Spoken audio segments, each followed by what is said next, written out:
What's good? What's good? What's good? Welcome to Hip Hop High Society Roundtable, episode 58. I am your substitute host for the evening because D is catching a flight super early in the morning and planning his escape. So the inmates are running the asylum tonight. So I hope everybody who shows up just appreciates that we're still here and we're still doing the damn thing without the general. So I'm Cassius Cam. Introduce him first. Right underneath me is Mr. Super Producer Jonathan Cloud. How you doing, Bubba? What's good, yo? Chilling. And we got a new addition joining us on the panel and the platform completely. Please introduce yourself, Dutton. What's up, guys? My name is Dylan Wall. And then down there at the bottom, I think he's still here. The Grim Reaper himself, the list maker, the infamous This Southside Gun. that scared the shit out of me. I like this nigga thought he was Undertaker. I'm here. I'm existing. I'm alive. And you know what? Fuck it. My goddamn Thunder won the championship. Fuck everybody else. If you say it's because of Tyrese Halliburton telling his Achilles, you don't know basketball. That motherfucker knows good and damn well. He was probably gonna drop 50 on us, so he probably was gonna lose. I don't give a fuck. We still won. Nah, the fact that you would know that if he was still in the game, Nah, I would have lost. You guys a said generational game. That motherfucker was saying suck my dick on 9 points. He was gonna have a generational game, but we still won. So it don't matter. that's so fucked up. Oh, Achilles. So many Achilles. So many Achilles, man. Like, Anyways, well, should have won game 6. Anyways, let's start the show. Let's start the show. We got a lot of stuff going on right now. The first thing that we're going to be talking about is the XXL Freshman List. Have you guys seen who's all on it? Oh yeah, I saw it. Yeah. Cause you know who I was looking for. My boy 1900 Rugrat made it. I called He it. did. I told you. It was gonna be. Your music taste confuses me every day. I made it. I told you. I knew exactly. I called 3 people on this list. Called Samara Sin because I knew she was gonna be great. I called 1900 Rugrat because I've been trying to tell y'all for the longest. That nigga up next. And I called Ray Vaughn because I just figured they just throw him in there. But I really called Gelo because, let's be honest, Def Jam gave him a 7-figure deal. He was going to be on their list regardless. Do you guys have any surprises from this list? Everybody else that I did not name. Yeah, that's what I was going to say. Well, the biggest surprise, Ian being on the list does not surprise me. Yeah, he was killing it for like all last year. Laser Dim 700 being on the list does not surprise me. Everybody else absolutely does. Nino Pay, Low Simi, Shimmy, M Triplin, YTB Fat. Crazy. Also, I don't know. Look how out of place. Yeah. Look how out of place Bubba look. It's funny. It's funny. I don't think people pay attention to this and peep this. So it's supposed to be 10 spots, right? That's 11 names up there. Which means, just like last year, when Central C was on the list, somebody didn't do the cipher. So they had to call in a replacement. Huh. Somebody on this list punked out and didn't do the cipher. Fucking Columbo over here. I didn't even think about that. I didn't even think about that. I don't Well, know. no, because they have one where they collected votes from people. So I guess that's like, I don't know why not just make that the 10th one instead of Yeah, that's what I'm saying. We vote for the 10th spot, but because currently, folks, let y'all know now, I am writing an article, a little bit of background on everybody, so that you aren't educated, updated. Because when I mentioned, how y'all feel about it, 90% of the people was like, "Who the fuck are these niggas?" So I took it upon myself to try to help everybody out. As I'm doing this, I got to number 8. I was like, 3 names left after this. This don't look right. Why is it 11 names? Because just like when they had Central C on it last year, Central C didn't really do anything. He was just named on the list. So I feel like that's what the Gelo spot is. And then everybody else is the actual official 10 people that they compiled. What do you mean Central C didn't really? Are you talking about music wise? He didn't do the cipher. Okay. He didn't do a freestyle or a cipher. He didn't do either. I think I might know. People hate British rap really bad. Like really bad. Like even if you put Skepta on it, it's probably like him and probably Octavian. That's only the 2 British dudes that like people like listening to. Anything else, people like. It's like that dude who's in that trench coat who's trying to be funny. No, it's when Drewski tried to do that British rap. It's like that. It's like it's funny when somebody tries to make a meme, but like actually sitting there and listen to like a full British rapping album, I don't think there's a lot of people who are looking for that. I can't co-sign that because Dave is fire. Dave is definitely Dave is fire. Dave. I'm trying to remember. So who just got arrested? Because I just saw that part. That's what I bring up is, I mean, here's your Nancy Drew shit right here. Unfortunately, this year's 10th spot winner was arrested on his way to a freshman shoot. He didn't get to rap with the rest of the group, but he's still part of the class. So it looks like they tossed in an alternate. That's for sick. legal purposes. So who won the fan vote? I don't see who though.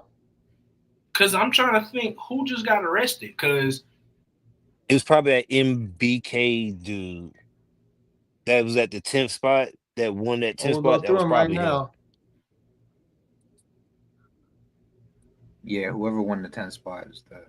It says it on here. I have never heard a Baby Chef do it in my life. I wouldn't listen to the artists that I've never heard of. These niggas is trash. You say that about a lot of people though. And I'd be right. Hold on. We're not debating me. I'd be right. Who did you say that was trash? That was like, damn, that's all right. crazy. I'm just gonna go out on. That's definitely with a name like EBK J-Boo. Oh, that's fucked up. Who the fuck is EBK J-Boo? Why he looked like he took that picture and is like, I don't know, but wait a minute. So they edited it. So XX. But here's my thing though. If it's only supposed to be 10 spots, and they threw in 11, then who was? We don't lost Cam. But my question is, if it's 12 people, who was number 12 then? Because if 12 was replacing 10, then who was 11? That's the real question. Damn. Who? I don't know who else it wouldn't be. Because that's what I'm saying. Like when you really think about it, it's only supposed to be 10 people on the list. If you had to call somebody in to replace your 10th artist, which again, never heard this nigga a day in my life. But if you had to call somebody in to replace number 10, and that's 11, then who was the extra nigga that was just thrown on there for no reason? It might be Baby Chef Do It. That might be. I'm actually glad that y'all just taught me this because I never read the article. I just found the names. That's a whole extra profile I have to add on to the article now. Because who the fuck is this nigga that just got arrested? I listen to M Triplet. That nigga is terrible. Bro, you crazy. How many people was on the cover? That nigga like 11. Was it 11? Yeah. It's 11 people. Obi says Baby the, Chief isn't as bad as he expected. I mean, like on the actual cover, not like on the list, but on the cover. It's 11 of them. It's 11 of them. Yeah, it's all of them. It's 11 of them. It's 11 on the. But that's what I'm saying. They count EBK. They sell us on the 10th spot being the most important spot. The 10th spot don't matter. And I know that 10th spot don't matter is because They just be randomly throwing in people that I can guarantee nobody has heard of. The temp spot's supposed to go to the actual person you would think is actually a fan favorite. A fan favorite has a well-known worthy song that's big everywhere, that is still constantly in rotation. Nobody has heard of this nigga that won that temp spot. Nobody. There's 12 on the cover with Cardo though. So Okay. That's I'm insane. trying to think. I swear I heard of that EBK dude before, but it was like maybe like a couple months ago. And I think he's from Chicago with a name like that. So I already know what I'm looking. Well, already know what I'm probably gonna get from him. Yeah. Now I know Cardo fucking I was pissed. either He just dropped an album. He pissed. Because I know what type of rap he fucks with. He from I know California. he pissed. He from California. He from Stockton, California. That nigga Oh. just dropped an album. Yo, he gonna be playing his beats. I was about to say, Oh man. Oh, is it Cardo got wings? I should have called it doing because the I was gonna beats? say Sacramento. Yeah. EB. Okay. He gonna be Yeah. sitting there behind Also, the turntable. EBK is like, if you're familiar,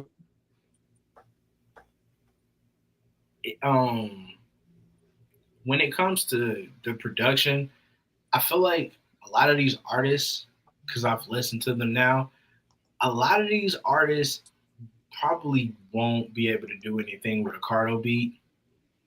Now, Cardo's versatile, so he might be able to kind of tailor it a little bit to the artist. Like, I'm pretty sure Cardo can find a beat that make Ian sound good. He could probably find a beat to make, some of these other artists like a Baby Chef do it. It's a stupid fucking name. But he probably could find a beat to at least make it sound listenable. You know what I'm saying? Like I think there's like 4 artists on here that can kill a Cardo beat. Laser and Laser shit comes straight from Bandcamp. That shit is horrible. Hey, but guess what? If I'm Cardo got wings, this ain't Bandcamp. Bro, if I applaud anybody who could sit, that class is fucking terrible. That shit pissed me off. That class pissed me off. I mean, as a comparison, like how would you run it in comparison? In comparison, I'm gonna be real. I'd rather take class of 2025. Boss Man, I still fuck with Boss Man. There's 3 people on that class of 2024 list that are actually decent, that are actually good. You got Big X, Mexican OT, D-Lo. That's it. Huncho, hit or miss. Yeah. Hit Well, or at least miss. Cash got his beats. Huncho is a bit. I will say this: I hate Huncho's music, but he is a very good feature artist. I will give him that. He's a great feature artist. He sounds great when he comes and he slides in, and he's like on a hook. Sounds great. He give you a small little 16. Cool. 16 tracks. I'd rather self-delete. Is he like one? Does it sound like he's underwater when he be rapping? He sounds like it sounds like the sonic timer is in the background, and if he don't hurry up and finish his verse, he's gonna die in 5 seconds. I mean, that nigga a legend then. I mean, he beat the time then. Does anyone feel slighted? Yes, this list. Snow Bunny from the this Pacific list should have been Northwest. very white. I'm gonna tell you why. She should have been on it, and BLP Culture should have been on it. This list should have had 4 white people on it. I'm surprised they didn't get on it just because. Georgiana should have been on here. 1900 Rugrats in a skin suit. That would be 5, and that would be unfair. They weren't going to give it to Georgiana. Man, how many women on this cover? She's more popular than Wine, but Wine is a far better rapper. I'm starting to think at certain points they don't want certain people on here because then they're gonna end up showcasing artists who actually out rap the people that they personally selected. Yep. Well, no, because they gotta have a token. Like they got like a token person who can really rap. Like they always do that. So I mean, it's like, but I mean that's Rayvon and Samara Sin. You got the yeah, two yeah, tokens. yeah. You got the tokens that can rap, but that's what I'm saying. They cut it off at one or two, but they generally get one dude who's very lyrical, and then they try to find a female who's very lyrical, or she's just like Cute. her talent is so good you can't deny it. So Yeah. like, first of all, Samara Sin being the only woman on the list, disappointing. Number one, That's disappointing. crazy. That's disappointing as fuck. Because there's hella women out here who actually Enunciate. rap and got bars and can actually bar these motherfuckers up. Mhm. So yeah, I just feel like the list is always about potential, and I do understand that. And like I said, potentially we have 4 solid artists. We have 2 already established, and I know 1900 Records is gonna be okay. The only other real artist that's pretty much being kind of pushed is Gelo, but if that debut album flops, God help us all. That's if we get one. We're gonna get one. They Yeah, gave him a 7-figure deal. We're gonna get an album. and I think he just teased some new music, anyways. This ain't no Cardi B situation. Def Jam gonna recoup on their investment. I promise you that. If they could remake Def Jam into a fighting game, they would purposely throw him in as a playable character. That's how much they're gonna recoup on their investment on him. Chill out. They not bullshitting. They want their fucking money from him. Yeah, Dre, you right. The freshman list been trashed for a decade at least. That's what the homie Dre says. I mean but I also believe that like I think 2016 at this point has to be an anomaly. It has Who to was be. 2016? 21 Kodak. Uzi. Oh, that was the Dave. Like we had 2016 was so good. We only had one bad name on that list. Design. Yeah. No, that's a good point though, because like when you bring shit like that up, I was talking to my boss about this. He listens to a lot of like 80s music, and I'm always talking shit. I'm like, yo, 80s is like one of the most terrible years for music. And I'm like, the music in the 70s and 90s was so good that the 80s had to suck. There was nothing you could have done about it. They were out of good shit, you know? So it's a similar concept. Yeah. Who do you think, I mean, outside of Rayvon, who do you think is going to kind of shine? I mean, like I said, Samara Sin's going to shine because she actually can rap. I think 1900 Rugrat can actually give us a good. I think talking about the freestyles or talking about like music after this? Nah, the freestyles. I think Rugrat's gonna struggle with the freestyle. With freestyle, Rugrat gonna struggle with the freestyle. I think the cipher he'll be okay, but I think he'll struggle on the freestyle. It depends. It depends because if realistically, outside of Rayvon and Samara Sin, nobody else really can rap on that list. I wonder how he feels. I wonder how they feel going into this. Like, damn, we're about to dog walk everybody.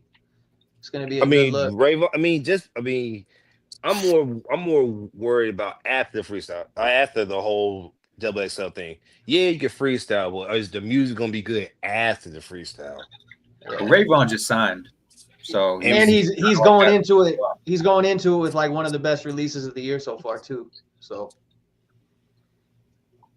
and Samara Sin just dropped another great EP. I never heard of her before. Already this is my first time hearing her. Put out an album earlier this year. So she 2 projects deep this year. And it's not even June. Well, I mean, it's not even July. So she's kind of already done her work. Ian just finished doing the tour. And I would know because it's my brother-in-law's favorite rapper next to Lil Uzi Vert. Don't ask. He's suburban. He is suburban white. I'm gonna guess right now. He grew up in Columbia, South Carolina, so that should tell you all you need to know. Oh no, he a hitter. He got hitters. That we make jokes we make jokes about him all the time, but he take that shit very seriously. He drove to Raleigh to go see him. I respect it. I respect it. He How drove. far is that? That's what I'm saying. Ian, I know people don't like Ian. Ian got a fan base, so you can't deny that. But Hey, he was a streamer first, wasn't he? Hell if I know. I don't know these niggas. I'm old, bro. I'm old too. I don't know. See, that's the thing. I want to use that as the excuse, but as somebody who is very much always looking for new music, I don't use that old shit as an excuse. It's just some of that shit just not for me. Like I said, I listen to Laser Dim 700. I'm like, bro, this shit. When we get down, this shit sounds like what I was making in 11th grade in technology class when they gave us free will to have free computer time. We just found the websites with the free boards and all that other shit. Like, yeah, I can't. Is it crazy that I can't wait for his album to drop on the 1st of July? Congrats. Well, you be the only one then. Because I ain't gonna lie, I fuck with Laser M. Laser M music is good. Like, if you listen to his like first stuff before he got like when he was homeless, his stuff compared to now is way better. I would hope so. I would hope a nigga who got a home make better music than a nigga who don't got a home. Exactly. It sounds better. I would hope so. You got more resources. I would hope so.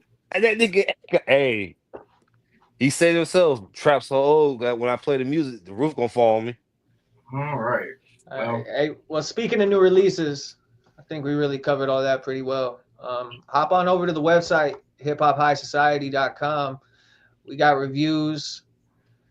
Latest post, album review for Sailor. That's from Southside. And the homie Obi's been putting in some really, really dope work. Some like really under the radar. I've been knocking this City of God for like 2 weeks. And I've been on a whole like Chicago hype train because of it. So, and if you're looking to, anyone watching, if you want to get involved, we could always use the help. If you'd like to contribute, hit up the Twitter. Let us know what's up. If you got some free time and don't mind doing stuff for no money, and you just in it for the love of the game, let us know. Hit us up. If y'all have album review requests at this point, I'm taking them all. I was sick last week. I just got out of the hospital like Monday, Tuesday. So I'm in a space now where like I'm getting back to work. So it's a couple music artists. Y'all reached out to me. I apologize for being late. Yeah, I spammed you last week, I think, didn't I? Yeah, so I'm trying to catch up. I'm trying to catch up on what they got coming out, but I got a couple reviews I'm working on now. So y'all just stay locked in with us. They're gonna be posted to my page. They'll be posted to the website. We'll get them to the website, Bubba. It's just we got a little bit of a backlog. We got a little backlog going on. So. Instagram, check it all out. We're gonna have some stuff coming out within like the next week or so. So just stay locked in with us. All right. Next up, we got this Pusha T shit going down. Jeez. Pusha T on why Ye isn't a real man. Let me know if y'all can hear this. For nothing. It's no heartbreak because he is not a person that we ain't the same. We can't outside of music, we're nothing. You and Kanye. Yeah, we can't be anything outside of music. Like, music is where we clicked. Mm-hmm. Outside of that, his principles, his morals, his mindset, we don't see eye to eye hardly ever. Sure. Ever. And we never have. I've said it a lot of times. Mm-hmm. We don't. I saw you smiling, Malice, a little bit. Because I seen him out there. You know what I'm saying? I know what's going on with him. I watch him.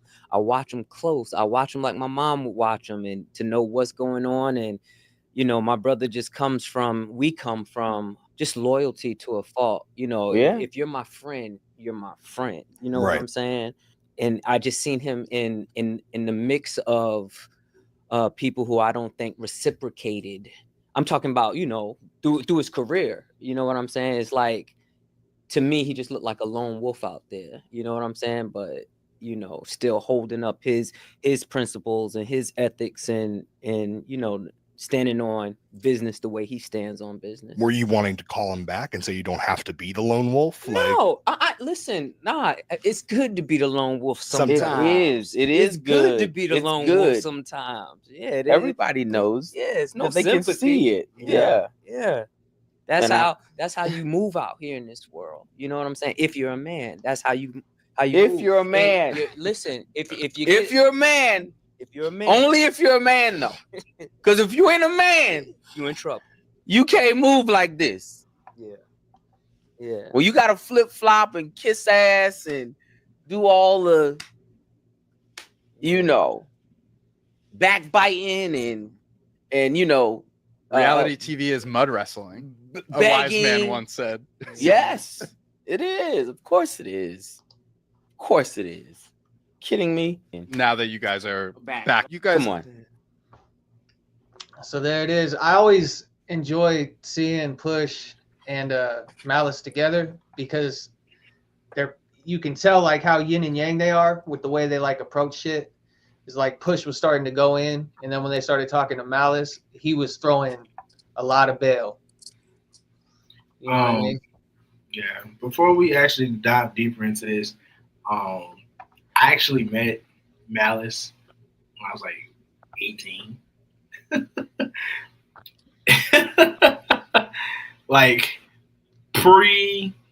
Like I had cut my hair off and everything.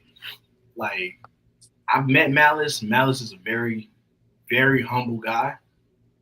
And seeing how Pusha is and then seeing how Malice is, like that yin and yang is like, that shit is real. Well, wasn't Malice a preacher? He was a preacher and he was also a motivational speaker for a long time. He probably still is. And I think it's just because of what he's been through. He told us a story, what he went through. Of course, I'm pretty sure it had to do with that damn dime bag of coke Pusha was trying to sell back in '92.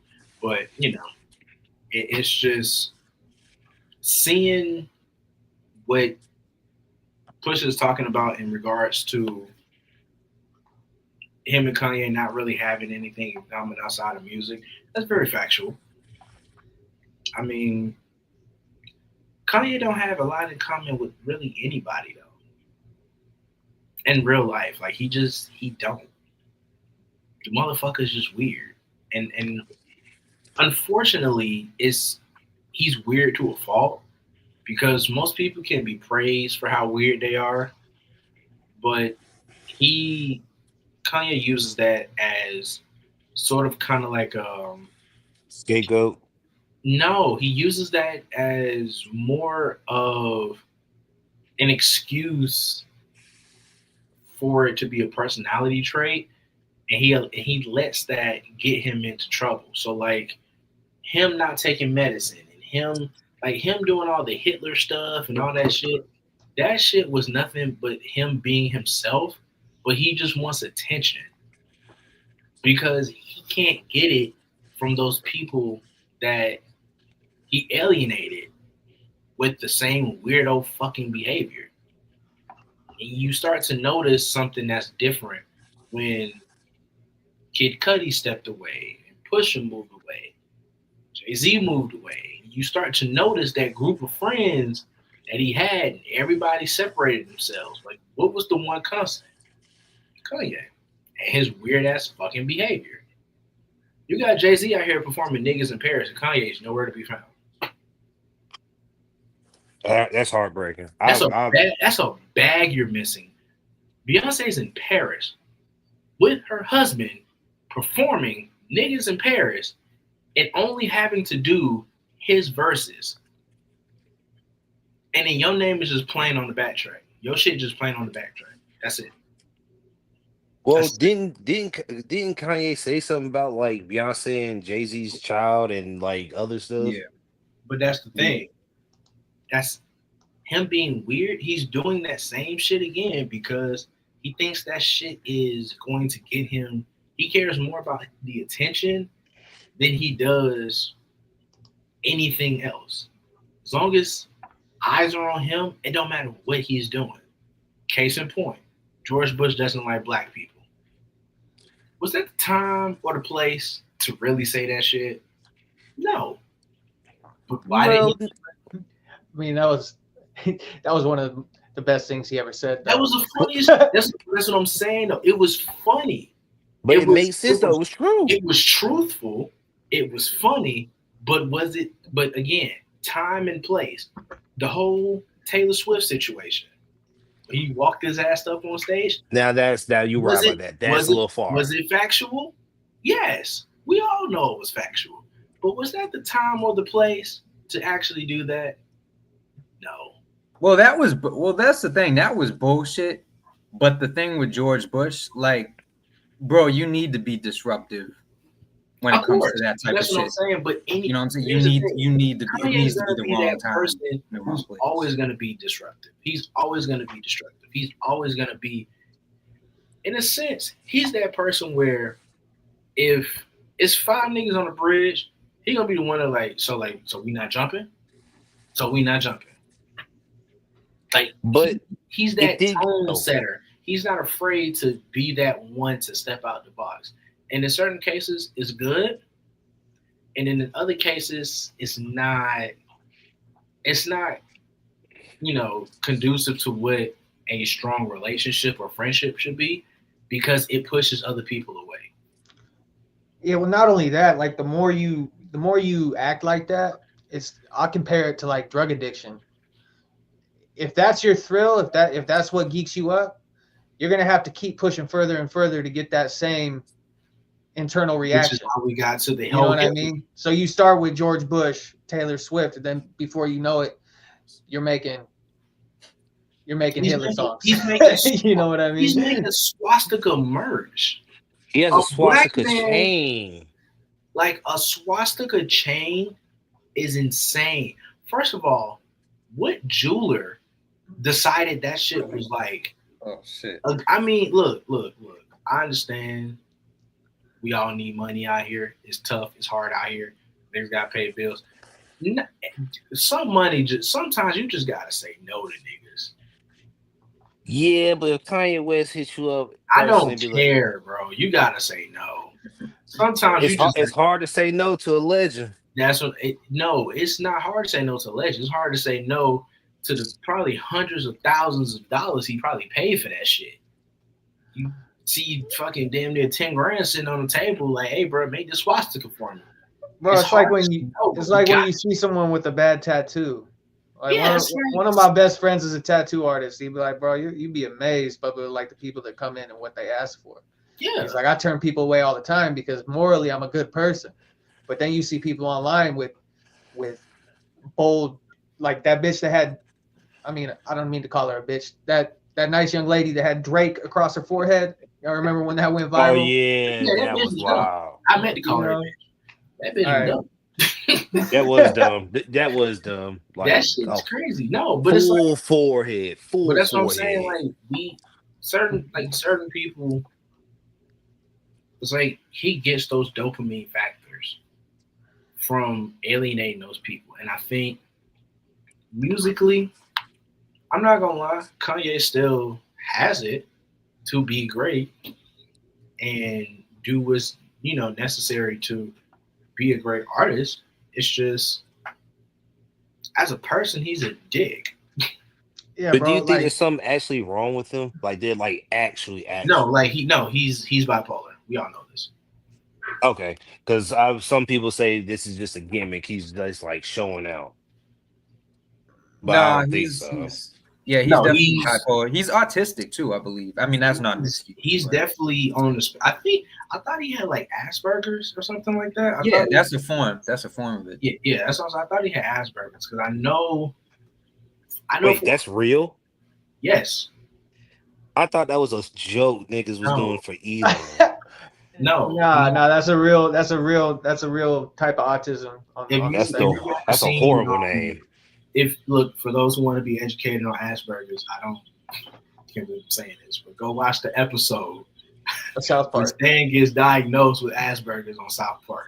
I know it's crazy. I swear to God, I thought niggas was making jokes. Why would somebody name it Asperger's? No, but that's what it's called. Yeah, well, it's not spelled how it sounds. It's no. Yeah. Okay. Close enough. On South Park, it's spelled how it sounds. Yeah, but in real life, not spelled that way. Probably the physician that diagnosed it had a horrible last name, and instead of changing it, he was just like, "Well, my last name's Asperger's, so that's what it is." But and also to kind of circle back to the whole Pusha T thing, I think Pusha and Kanye made great music, and I think Pusha was also in a very, very position being, in a space where he was president of Kanye's label. And I guess because he was in that kind of like position of power, he kind of saw probably, different levels to Kanye that, the average person doesn't see.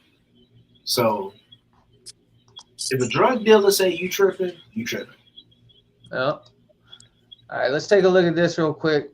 This is on that new release that Clips just dropped. He isn't just dissing Travis Scott. He's interrogating the character of a whole generation. Look, he's putting today's clout chasers on the stand, and he's asking, do you stand for anything, or are you just standing next to anything trending? Now, on Clips' latest single, So Be It, they're not just airing out one rapper. They're confronting a larger rock. Travis is just the poster child of a bigger problem. Look, we live in a time where clout chasing gets praise, but let's call it what it is, meat riding. From artists to brands, the thirst crimes are at an all-time high, going unchecked. I mean, who can forget The Rock launching a hair care line with no hair? Hey, Dwayne, I smell that bullshit you cooking, my guy. Mercedes and Ice Spice. I know Bruno Sacco is rolling over in his grave. When clout becomes currency, we don't just cheapen the art. We undermine taste. When taste disappears, we're left with algorithms that reward rot, not creativity. We're left with one of the world's biggest streamers not knowing one of the world's great lyricists. We're not just witnessing a generational gap. We're witnessing cultural decay. So when you see the Clips still doing a collab with BBC, that's a reminder that some shit still has a code. Now, collab cousins, what's more important to you, loyalty or visibility? He's not wrong at all. Nah, he cooked. And I remember watching this video and I was like, he is absolutely correct. And I think the biggest point in that video was everybody trying to clout chase and meat ride. And it's funny because if we look at that SoundCloud generation, the era of the clout rappers, the artists who are more creative, they kind of get put in that box of where like the mainstream doesn't really respect them, or they don't get that same love as artists who really don't. They're not as creative. They kind of just go along with what's popular. They kind of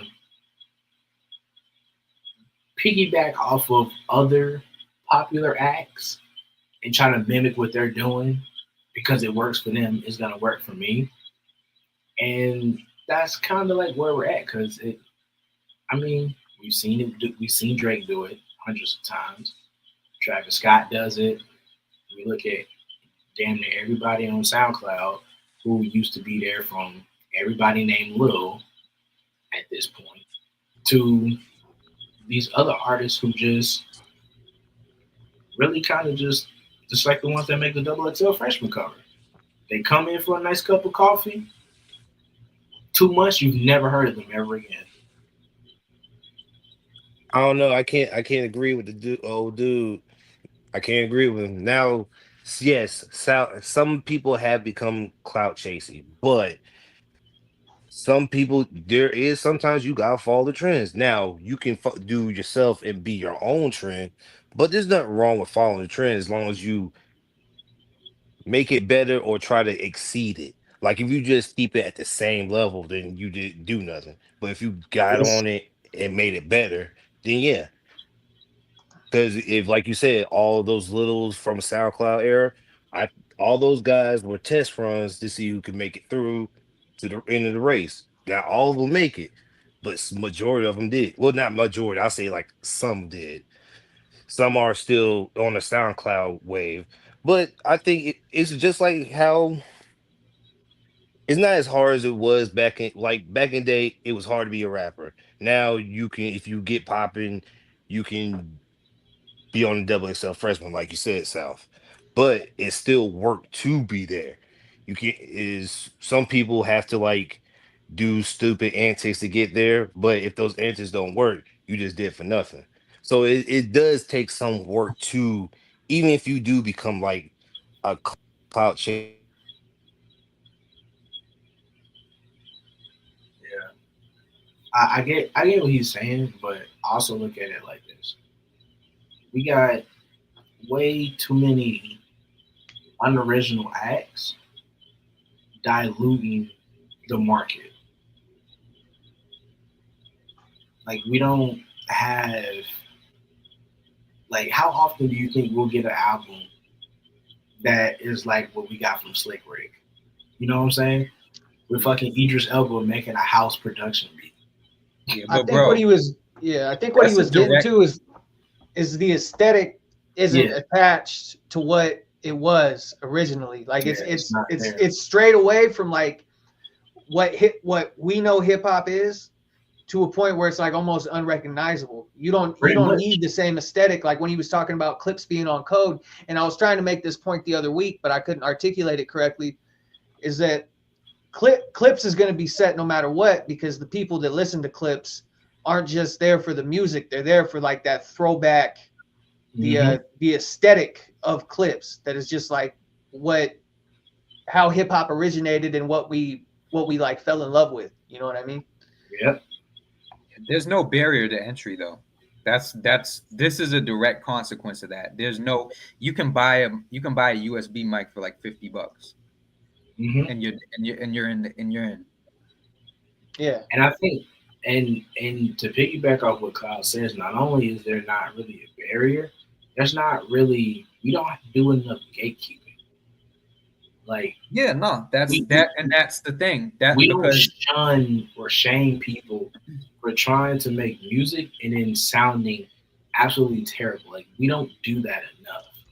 Like there are too many people who support bullshit, and they think because it's one thing to sound different and make a new creative sound, and then you attempting to sound different, but it sounds like what we've heard hundreds of times before, but just in a much lesser form. Like we don't shame those people. Well, that's because everybody's doing it, and it's like that ties into the, you know what I'm saying? Like before, there was a point where you would have to gather money, like you would have to gather like $200-300 to go to the studio. You don't have to do that now, you know. And that's $200-300 every single time that you go. Yeah. So it's like we need CDs outside the gas station again. That's what we need. But it's like even the people that sucked then, even the people that were trash, it's like you still had to they had to put a good amount of work in. They had to work hard. Like make shit.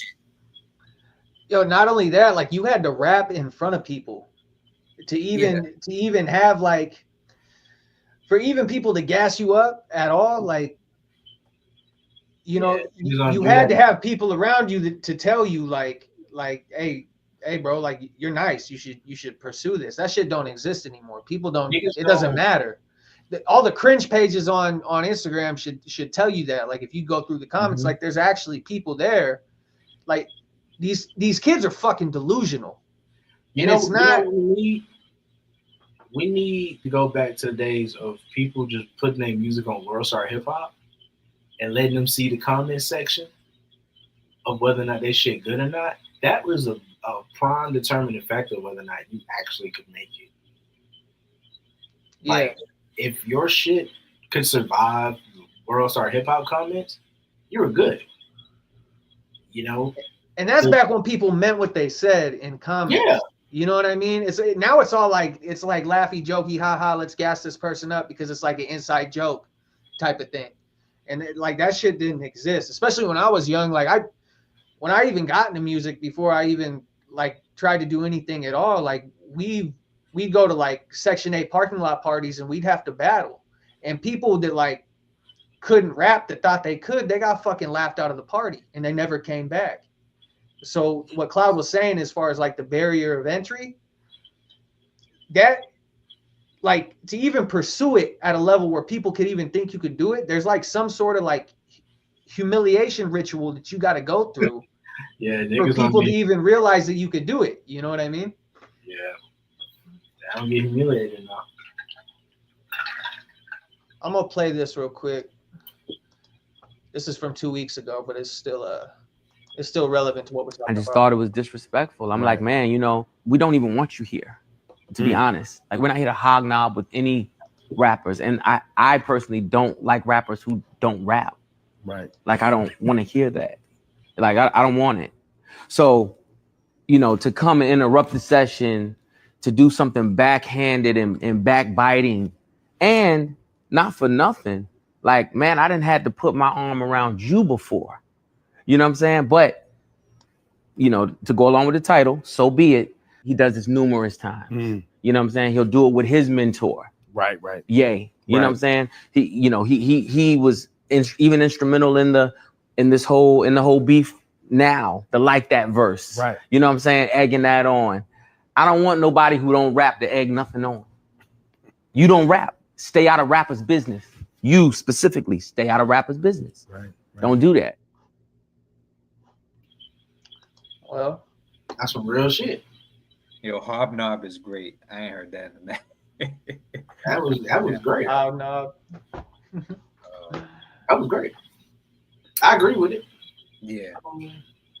Especially the whole, I don't like rappers that don't rap. I think that's a good one because everybody kind of puts, like, you know, the whole humiliation ritual. Like, nobody, like you said, nobody gets in front of anybody and raps anymore. Everybody kind of just puts up the finished product streaming service and just says, hey, here, check me out. Nah. And that's my point, though. It's after the production and the mastering and all the fine tuning. Yeah, I want to hear you before then, because that will let me know what I'm really working with. Because if you don't, you shouldn't need the mixing and the mastering if you can just rap. Because if you can rap, you can rap. It don't matter what you rapping on. You could be acapella. It doesn't matter. Rap talent it's gonna shine regardless. But if the finished product is you adding on a bunch of fucking auto-tuner because you're trying to sound like Young Thug in 2008, we got an issue. And that's kind of my point. Like the backpack era was like that. Like it was like a known fact. Like if you're gonna walk in those circles, you better have like a 32 in the chamber at all times. It doesn't matter if you're at the fucking Chevron. You know what I mean? Like you gotta have something holstered, and people don't anymore. I mean, there still is people do, but like, and we had people. We had XV. We had Chitty Bang. Like, we had niggas who really was out there in the streets getting it, man. That shit was crazy. Yeah, the thing is, like, people don't want to, like, be honest because a lot of artists are sensitive, so they're afraid. You know what I'm saying? Hello. Yeah, but that's the thing. If somebody doesn't know you, they don't know if you're being honest. You know what I'm saying? To be fair. Oh no, that's the thing, and I agree with that fully. But I also think that, and this comes from just personal experience. When you're being honest, with somebody about their music, people forget that music, movies, television, art, sculptures, all that shit is, everything is up to interpretation. What your vision is, because you can make a beat. What your vision is, I might see something totally different. But because I'm judging it based off how I feel internally, you may not like that response. Whether it's good, because I could like it, but completely miss your point. That may bother you. Or I could understand exactly what you were going for, but then I don't like it.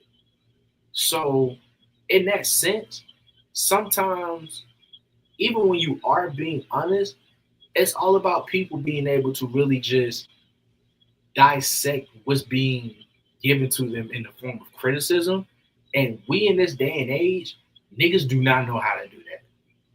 And I don't think they ever will at this point, because people get rewarded for mediocre work. So one person telling you that you're not good, or this is trash, or I don't like this hook, I don't like this verse, or I don't like your rhyme scheme, etc. One, two, three people telling you that is not going to delay what is going to that record deal in the future.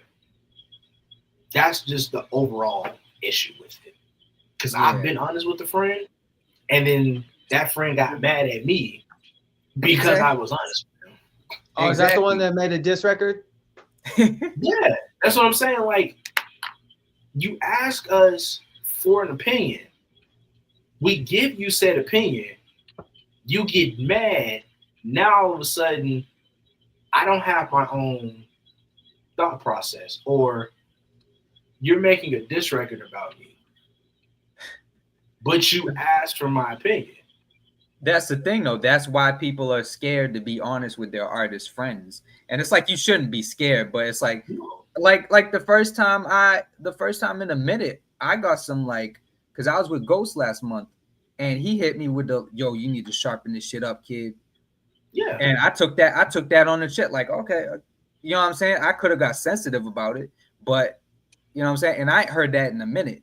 But it's like, it's what you're built on as well, because you, as a person who is a student of the game, you look to get better. Because you know you the man, but if at any moment there's a way that you could try to figure out how to get better, you have no issues doing that. Yes, I understand certain people pour their heart and soul into their music, and the last thing you want is a motherfucker to tell you this shit is trash after you spent days, weeks, months trying to just do one song. You know what I'm saying? Like, I get it. It is difficult, but you can't sit there and live in delusion, because not everybody gonna fuck with everything you put out. So why not just deal with it from those who are close to you now, rather than the random motherfucker who gonna review your shit and give you a rare Xbox red ring of death out of fucking 10. You rather deal with that, deal with your homie now, than the asshole who gonna review your shit later. Hey, that's the thing though. Like, I'm gonna tell you if you got a booger in your nose. If you want to walk around with a booger in your nose, that's on you, Bubba. Like, exactly. I'm not gonna be the bad guy that don't tell you that, you know? Because why would I lie to you and then make you, basically, I'm setting you up for future failure. Because me not being honest with you makes me a bad friend. Because I'll sit here and watch you go through this process and watch you lie to yourself. Even if you do think it's good. No, you can fix this. No, you can fix that. But what if I internally think that this is the best thing I ever put out? If you believe that it's the best thing that you put out, then let's talk about it.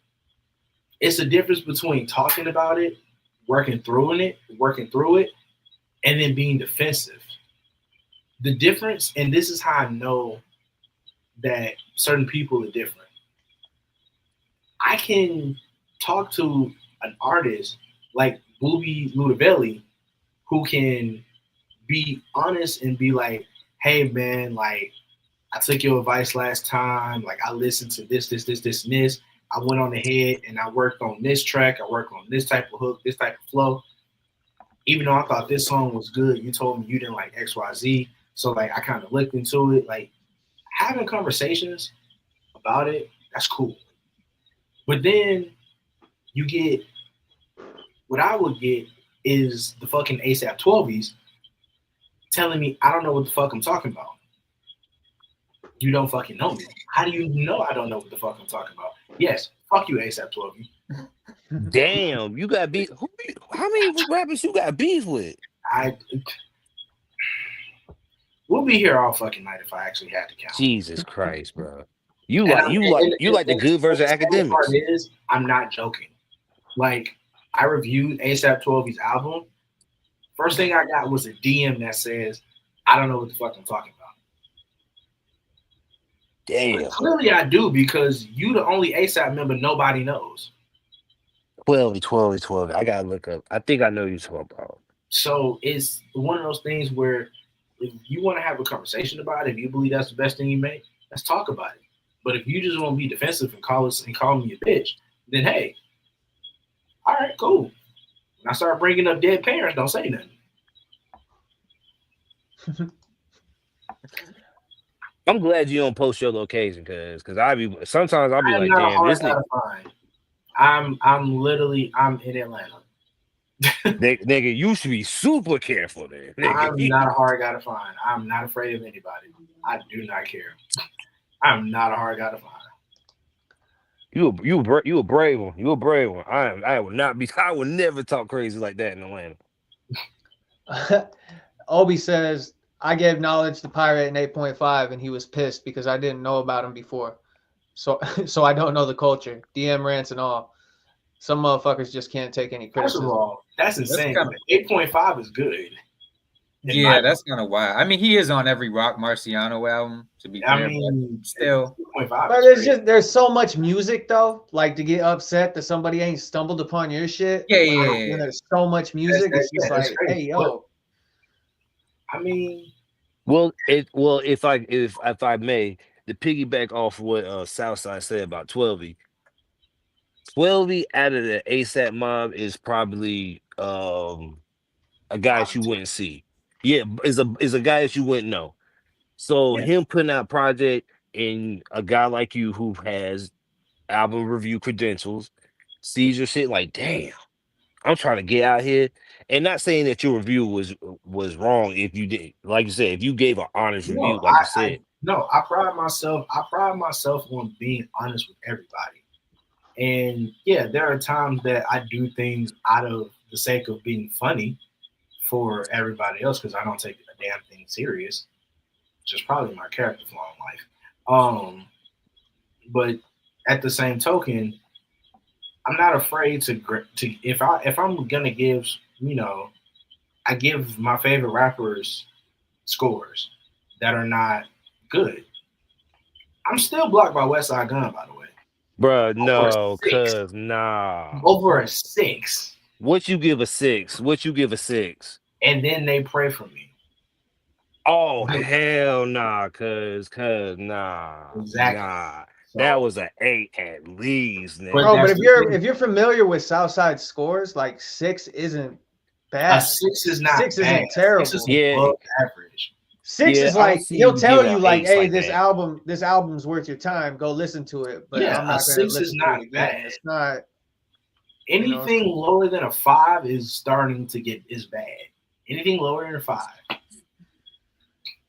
And then you pray for me, dead. Oh, I know. Oh, hold on. You're talking about that album where he was doing trap beats? Yeah, the sequel to Pray for Paris. Oh, yeah. Yeah. Yeah, people can't handle being told like, this is all right. They take that as, this is fucking trash. They take that as trap beats was not, they were hitting, but like some of it was But see, that is how I've been able to establish relationships with people because even the artists that I don't give perfect scores to, I can still have a relationship with them because it's not just about me saying your shit is trash or just at the fourth. Like, I'm gonna go into full detail. I'm gonna cover every aspect that I can about it. So if you're able to have that connection and talk with me, then we're good. Most artists can't do that. Yeah, it's because everybody's kind of like adopted a like binary thought process when it comes to music. It's either trash or it's fire. Right. Yeah.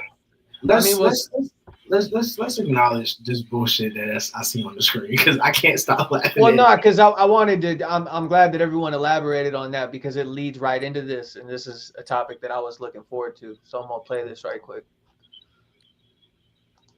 I recently saw a clip on Instagram where a young kid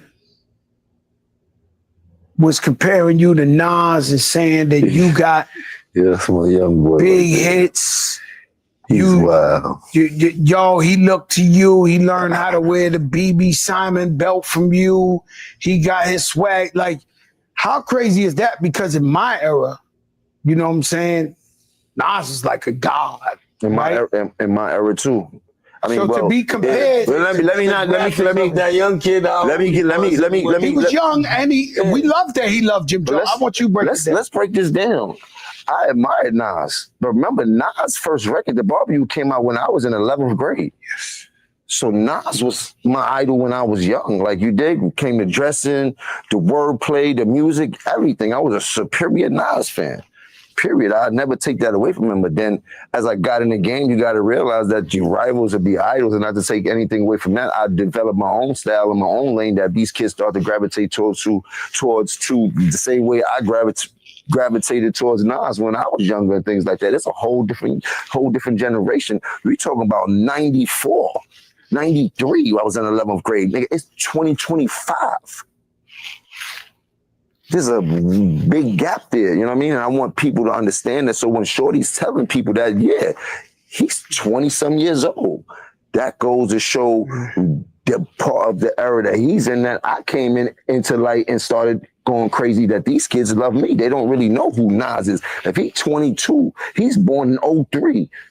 Not all of them. Some of them know. But you know what I mean? A lot of them know. Yes. But it's the era. Some music. No, some kids that. No, I love that. There's some kids that love hip hop. 20, so I mean, but he's your son. He's your son. He's your son. No, but he knows. My son can't tell you one Nas record. You heard? Like let's keep it a buck here. Yeah, but let's keep it a buck. You heard? Let's keep it a buck because you'll bring it up.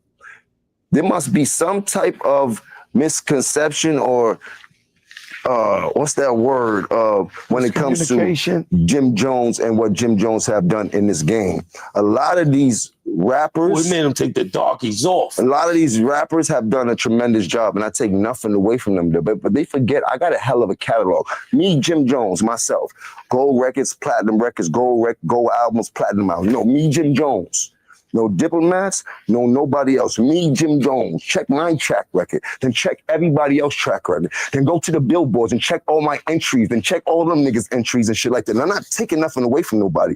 But I hear the comparisons and then niggas be trying to act funny when it comes. No, I've been spanking a lot of this shit. I'm talking about the industry. I've been putting on. So let's not get into that where we get into numbers and I got to show you the statistics of what I've done. You heard to what other people was done. You heard them. If you want to go to the billboard entries, pull up Nas billboard entries, then pull up my billboard entries. Listen, we can't compare the two. What I'm trying to tell you is I want to go there. I want to go down the line now because we going down the line. No, that's enough. But they should. I think Jim. Yeah, no, they should have. And me and Cloud had talked about this. Me and Cloud had talked about this. I think Jim's got like a crazy case of main character syndrome. Because ain't nobody think about Jim Jones more than Jim Jones. You think? No, I know. Jim Jones is the only nigga in the world who will get a fresh set of braids and tell his stylist to brush it. That was sick. I saw you tweet that. That's sick. That was sick. That's absolutely true. When they actually pulled up the billboard entries, the albums, all that, and you saw Nas smoke this nigga every category, I truly want to know, what type of crack does Jim Jones smoke, and can I have some? Because I need that type of self-confidence in my life. I've never seen someone so delusional. Has it been happening ever since that versus battle that they lost? Again, it's Jada smoked them in that versus battle. Jim ain't been right ever since. And that tweet is crazy because it's very true. That tweet is crazy. That tweet is insane. Cameron Bodyguard grew up to have some fucking audacity. I can't. And this is someone who grew up. Like I said, I grew up. I listened to New York rap, but I don't know any Jim Jones songs outside of Ballin'. I don't. He's got some shit. I I know he has songs and like he's had hits, but what I'm telling you is I physically cannot remember anything outside of Ballin'. It was a couple of records when he was beefing with what's my man name? French Montana man. Oh, that's null and void. That's well, you don't. It's French Montana. Come on now. Not French Montana, his man's. Anyone associated with French Montana is yeah, you can't do that. Max. If it weren't for Max, I don't know what New York rap would be.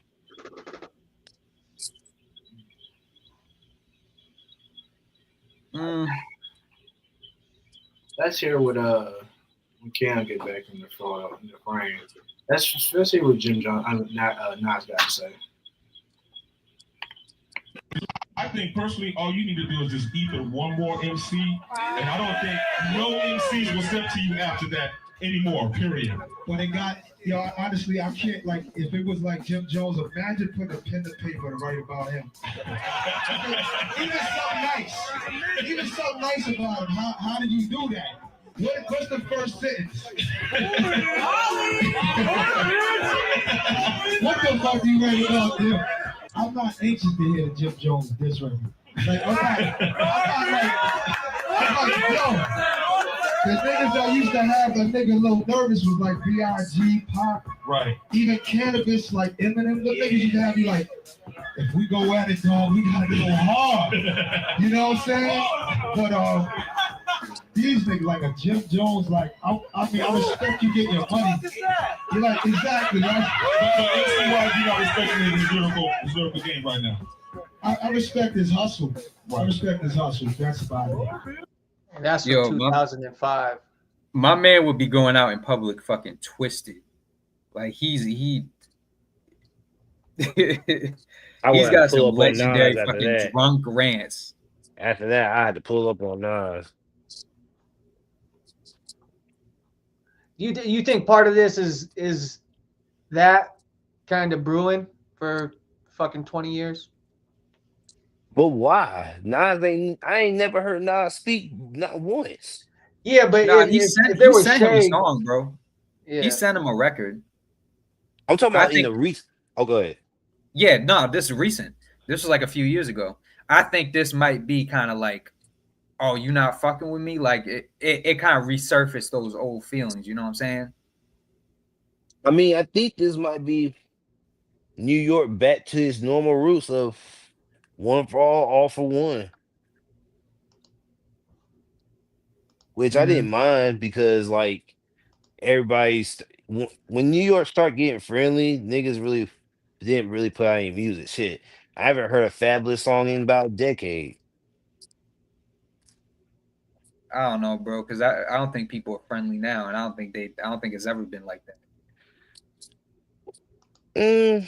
I'm trying. Like, how many crews do we have out of New York? Griselda. They're not New York City though. They're Buffalo. 300. Yeah. They're from Buffalo too. All right, well then never mind. Then you're right. There is no New York cliques. Yeah, because Pro Era was like, Pro Era wasn't like that shit fell apart. And I can't even really think of anything else. This tweet says Jim Jones said if him and Nas pull up to the projects, people are gonna pass him the blunt before Nas out of respect. Whoa, nah. See, people just being disrespectful. If you skip Jim Jones on a blunt in a bro, that's sick. That's They're saying nasty. they're gonna skip Nas. Nas would be that uncle that tell you about don't sell that crack. Don't do that. And I think that's the difference too. Jim Jones is the YN version of Nas. Nas is older than him, so he moves different. Jim Jones still moves like he's 40. No, like 32. That nigga like 50. Yeah, Jim Jones is gonna be walking around the projects. Nas isn't. Yeah. And why the fuck would he? Yeah, rest in peace, Chinks Drugs. Yeah. I don't know. I don't think we're gonna see anything out of this. I mean, not on Nas's end anyway. Oh hell no. I don't know. Nas might send him a bar on his next album. Nah, because he wasn't doing that when Jim Jones was talking about when put him on the fucking Koofy list. Yeah. So. Yeah, but if Nas move anything like Jay-Z do, Jay-Z, he's gonna put a line in there. It ain't gonna be a full song. I'm just gonna say a line. It's gonna be the me rhyming Cameron or Diplomats, and boom, there you go. It's that's not gonna get entertained on Nas's end. I think part of that animosity for maybe even Nas having something to say 20 years ago, like anytime that they're gonna bring up his name and Jim in the same sentence, Jim's gonna feel some type of way about it. I mean, go ahead. No, it's just him sending a song and him not getting a verse back. That's really what this shit is about, bro. Because that shit happened like a couple of years ago. He didn't get a song, he didn't get a verse back, and he mad. You know what I'm saying? Because they did squash the shit. They did talk. So, bro just feels rejected. So he, Damn, New York back to his old ways again. Jesus. Yeah, he needed this. Some people can't handle that though. You know what I'm saying? A lot of people can't handle that. They can't handle that. Nigga, if me and you are like New York, I put the Diplomats in like New York hip hop royalty. You could send me a verse. Nas ain't sending. I don't even know if he's sending Cameron a verse. Yeah. So he's definitely not sending Jim Jones. I'll send Jim Jones a verse before Cameron. All right. You got a crash test outside? Yeah. All right.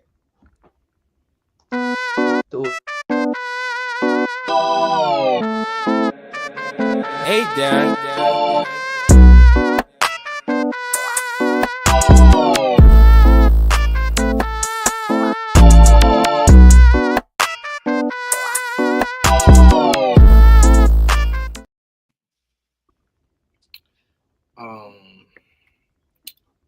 It's gonna be real simple, real quick, because it's two idiots going back and forth over something so simple and small.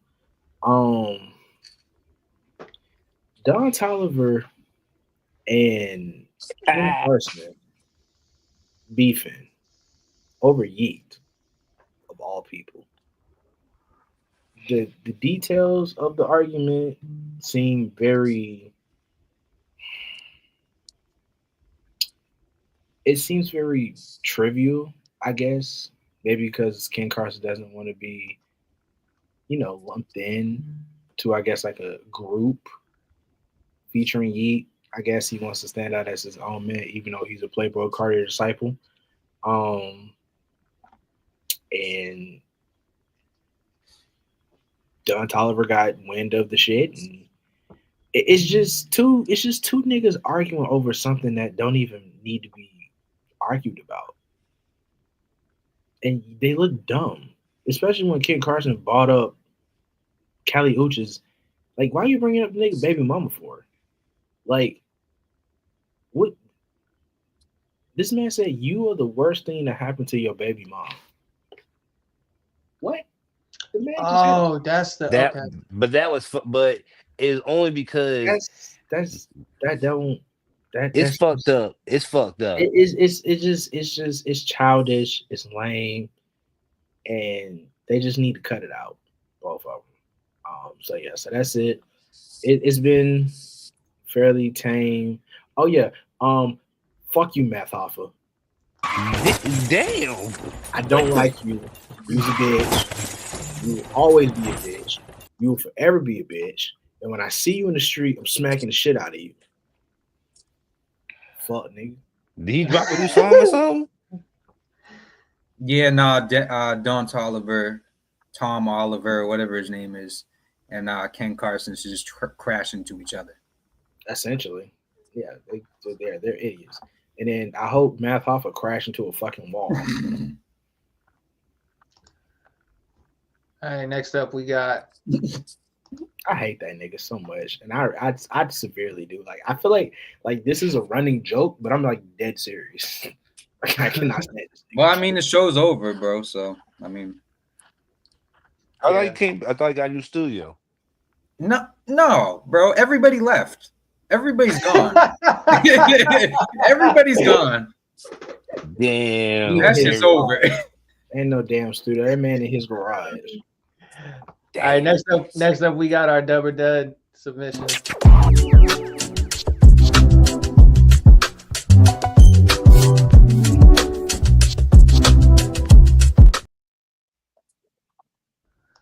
All right, this week we got "Do That" by Volcanic to Dawn. So we're gonna play this track, and then everybody's gonna go around, give some constructive criticism, thumbs up or thumbs down. You don't gotta be nice. You could be. But let's find out.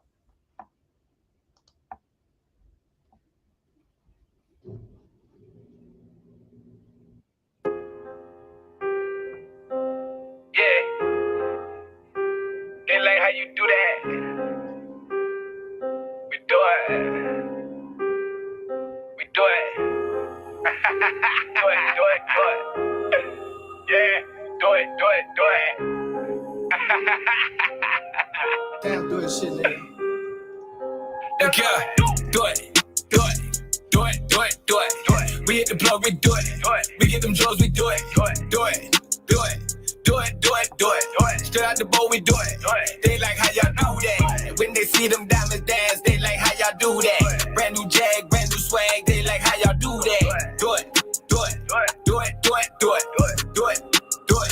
They like how y'all do that. We jump out with bands, we do it. We jump out the land, we do it.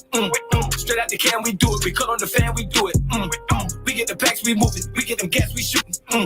We get them drinks from poop. They like how y'all do that. Them packs be gone as soon as they land. They like how y'all do that. She see them diamonds on me dance. She say how they do that. We turn the trap house to a mansion. They like how y'all do that. And your girlfriend ride me like a banshee. I'm like, how she do that? Look at the gas we choose. Look at the way we move. Look at the gets improve. Look at the tracks improve. Look at the racks improve. Look at the stats improve. And they like how y'all do that. Do it. We hit the plug, we do it. We get them drugs, we do it. Do it. Straight out the bowl, we do it. They like how y'all do that. And when they see them diamonds dance, they like how y'all do that. Brand new jag, brand new swag, they like how y'all do that. Do it. They like how y'all do that.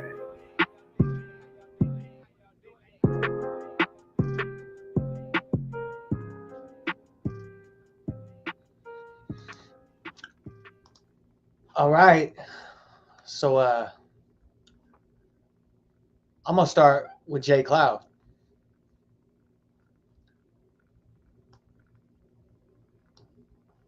I see him smirking. Yeah. I don't have any. I don't have anything more to say. You didn't like that hook, Bubba? I'm just, it's the thumbs down. I don't have the energy. Who submitted this? Clearly, D did that. Yeah. That was D. D. You see, he knew he wasn't gonna be here, and he wanted to giggle, right? I know that's what happened. So he was like, "Yo, I'm gonna put a tire in these motherfuckers' spokes right now." Look, more. Much success to you, black man. Assuming you're black. I mean, but I mean, he said the N-word a lot, so I mean, well, they ain't stopping Mexican OT. So, but yeah, nah, not for me. I like legitimately hated that a lot. I thought maybe something was going to change halfway through, or maybe there was going to be like a verse or something. My optimism failed me. I'm not going to pursue any music from Volcanic to Dawn. I was like, oh, that's an interesting name. You know, maybe it'll be worth something. But that sounds like a battle rap name, Volcanic the Dawn. That's why I was kind of like, okay, like that's a good little moniker. Maybe he's bro, get in the battles, bro. Not with that. Fuck this recording shit. Get in the battles, bro. Southside, what you got to say?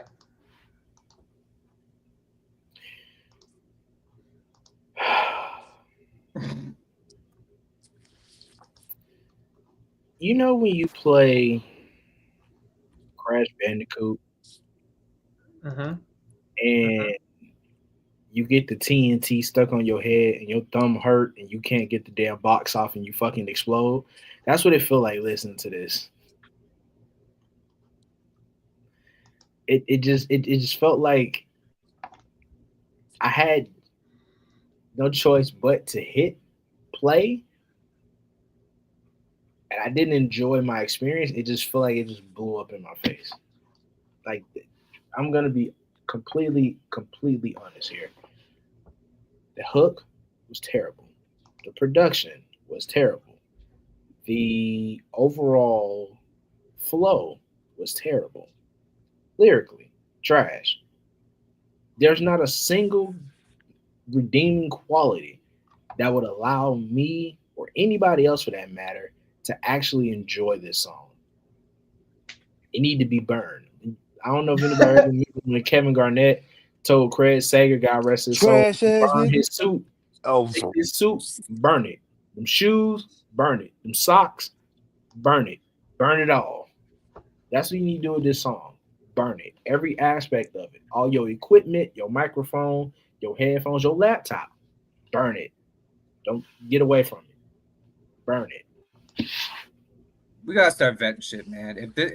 If we hear anything this bad again, it's gonna be my last appearance on here. That song look like this fit right here. Yo, chill out, dog. Get that off song the screen. is this Get fit. that off the screen. Don't boo. Why that nigga dressed like a gay cowboy? He dressed like a horse jockey, bro. But hey, horse jockeys had that shit on. He don't have this shit on. But them pants too tight though. Them pants are form fitting.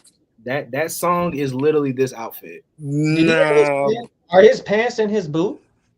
Yeah, like a horse jockey. Bro, them pants are too tight. They gotta be in the boot. That's a good point. Those were like waders too. Like he's about to go fly fishing or some shit. Hey, first round draft pick. Is about as good as the team he got drafted to, the Utah Jazz. That's a nasty ass pick, man. This is a nasty ass song. That's a crazy pick. Yeah. Man. He's laughing at us. So yeah. Thank you for that grenade. I bet he put it on mute. I next week I will pick the song. We'll be back to normal. I'm feeling better, so Next week I'll have a good song, and I think it'll pass the test for everybody. But even if it's just it just felt dated. It just felt like it was like 2005 trying to get in Atlanta. It just. I want to wait to see if he does anything better. But like that whole flow is just Migo, Versace, like not before Versace, Streets Locked In, Migos. He said thumbs down, do that. Yeah, how about you not do that? All right, getting into our comedy break. Let's see what D supplied us. I don't know what Wayne said, but that shit was hard. Look what he say. Thank you.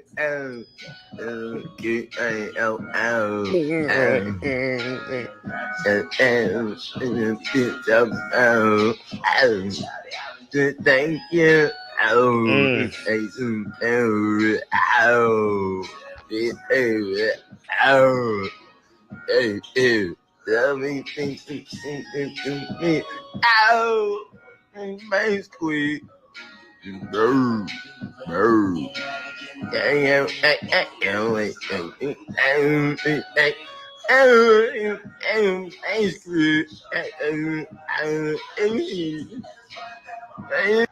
All right, so this is when I realized that I'm the one that put this in the Instagram DM, and I just want to apologize to everybody for my algorithm, because I be brain rotting everybody on IG.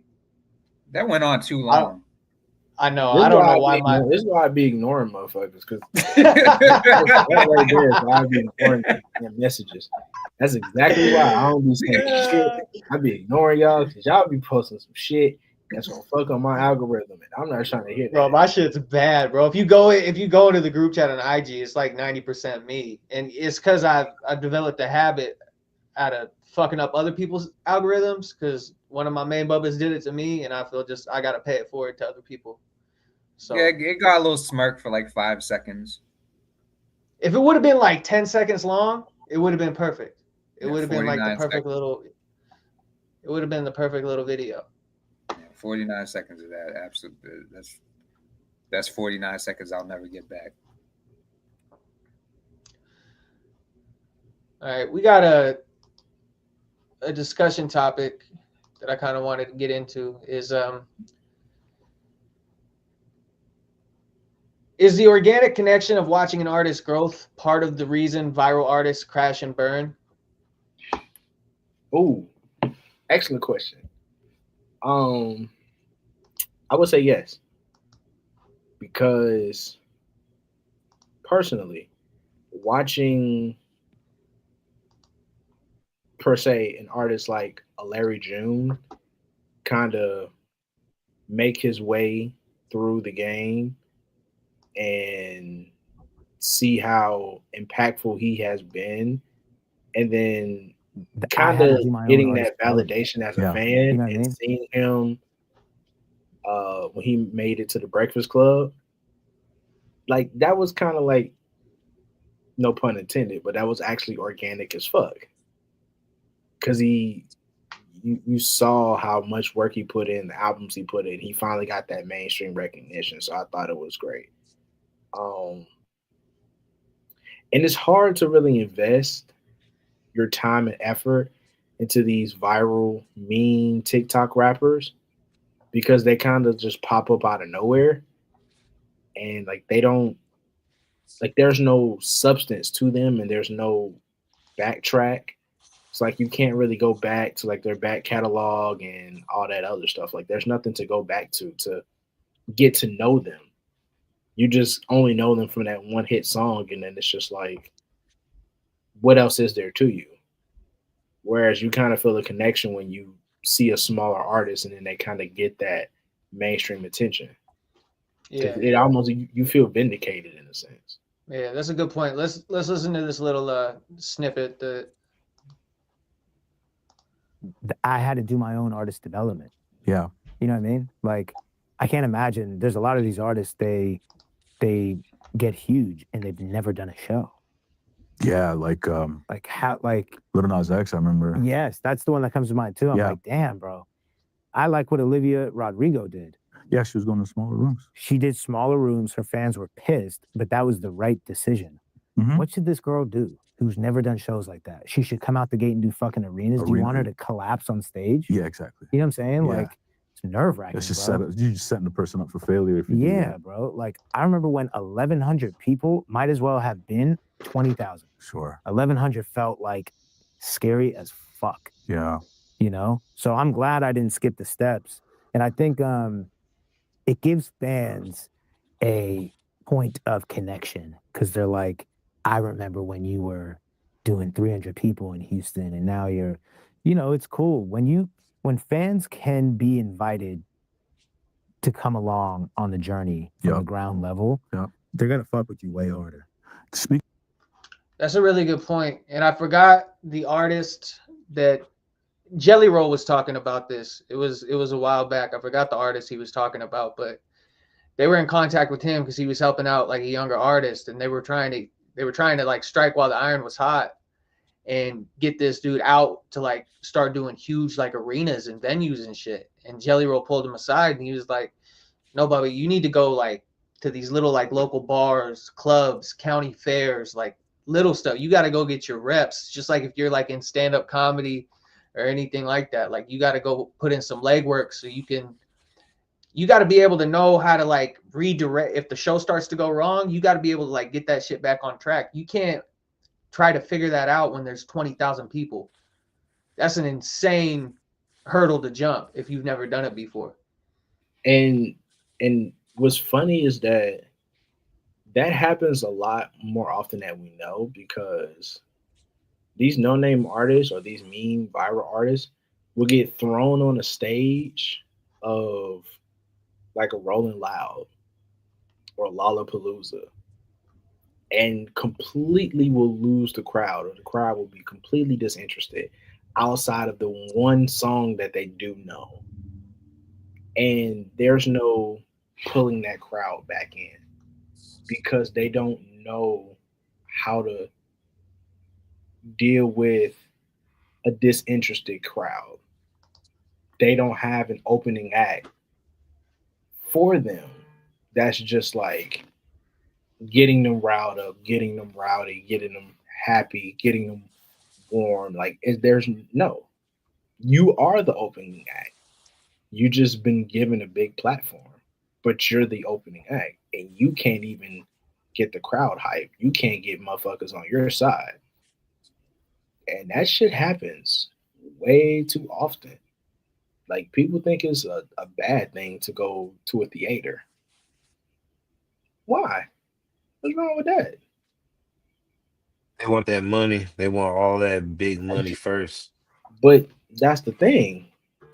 But that right there, that proves, like right there, what you said, that proves whether or not people are in it for love, for the money. Because the more smaller shows you do, as if you sell out a small theater type tour, it only got to be like no 30, 40, 50 cities. Like, you could do 20, 25 shows in a regional area. You can do down the coastline and do the South and hit small theaters along the way. Get a fan base going. It's like people don't know how to get a natural born fan base outside of social media. And if you can't organically grow that fan base, yeah, when you get on stage and you at Rolling Loud and it's 2 p.m. and it's nothing but random people just standing out there and there's only 46 of them because you the third act on stage, you gonna look lost as fuck. Yeah, that's a quick fire way to like catastrophe too. Because like, say you do sell out an arena because everybody thinks you're hot shit, and then the show's not what everybody anticipated because you don't got the ilk to do the show what they expected. Now, instead of just having a 50, 60, 100 people that came to see you, be like, I wasn't that good. Hopefully this person gets better. You got 20,000 people that are just going to shit on you. Mm-hmm. You know what I mean? And it's not, not only is it not fair, like it's kind of really opportunistic on management, you Absolutely. know, or whoever's trying to put the show on specifically, because it's like it's almost like a dime a dozen type mentality. Like if they got enough artists where they can just pack an arena, it doesn't matter. They're going to cover their nut regardless, and then they'll just move on to the next artist and not give two shits whether or not there's any longevity in this person that they invested in initially. You know, people also don't get their reps like on tour enough, you know, and some people look at being an opening act as like a bad thing, and I could say that's completely the opposite, because I feel like being that opening act and learning how to, you go on tour with a big artist, you in front of that big giant crowd, you being yourself, even if it doesn't work out the way that you intended, you kind of know what to expect when you have that bigger audience, when you become that top billing act. And one of the things that I saw was when I saw Tizo touchdown for the first time, bro, we had no idea who the fuck this nigga was who had a perm and a jean skirt on. We had no idea who the fuck he was. But what we did know was that even though we didn't understand his music, we didn't know what he was saying, he was entertaining. He found a way to keep the crowd involved. So even if they're not feeling the music, if you just keeping the crowd involved was enough for you to gain people as fans who would actually go back and be like, you know what? I remember the dude who started the show. Let me go check out his music. If you just got a viral TikTok act, they only gonna do their one song and then that's it. Everything else that they do is just music that's just been on their mixtapes, but don't nobody really give a fuck because don't nobody know. Don't nobody know them. Nobody cares. Nobody wants to get to know those artists or those songs. But wouldn't that be the time to pull out the songs that people might not have heard of and just bring it back to you like on the back end of your old shit? So But you could nobody, but realistically, if you're only known for that one song, people are only gonna want to hear that one track. When you've worked on building a fan base, everything that you do, people will fuck with. If your only gimmick for your concert is the anticipation leading up to this one track, people are not going to be as interested until they hear what they want. And then once they hear what they want, they don't give a fuck about what they've heard after the fact either. But if you've constantly thrown in other songs to where the crowd can be involved and there's some type of, you know, connection with those tracks and with you as you're performing, they'll engage with you as you lead up until your best song. And then afterwards, you might be able to be like, all right, I got some new shit. Y'all want to hear some new shit? Yeah. Yeah, and people are only going to be interested in what you provided them already for so long. Like if they're on something like that one song thesis that you're talking about, like if that's all they're excited about, if you don't capitalize on that, they're not going to stay excited for that one song forever.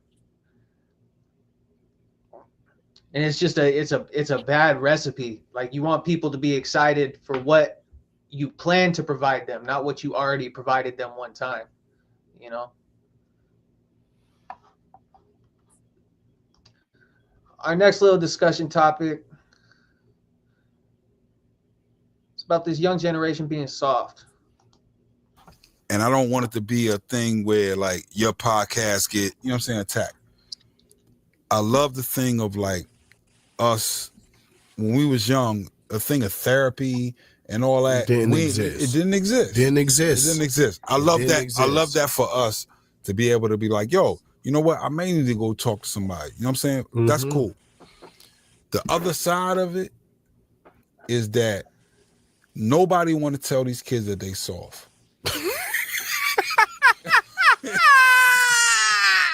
Yo, chill. I'm trying to tell you. But that's the truth. No, but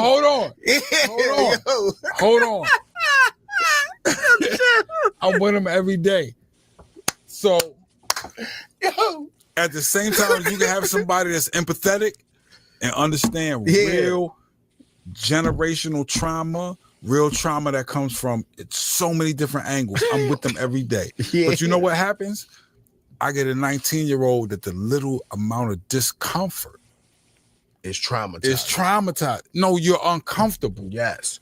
I deal with it. You got a bust through the uncomfortable. I got a son, so I see it, man. That's not trauma.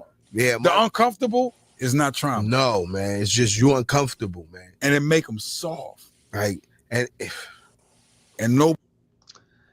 This is like a personal topic to me because, like a lot of you guys know, I coach youth boxing, and I get a lot of like.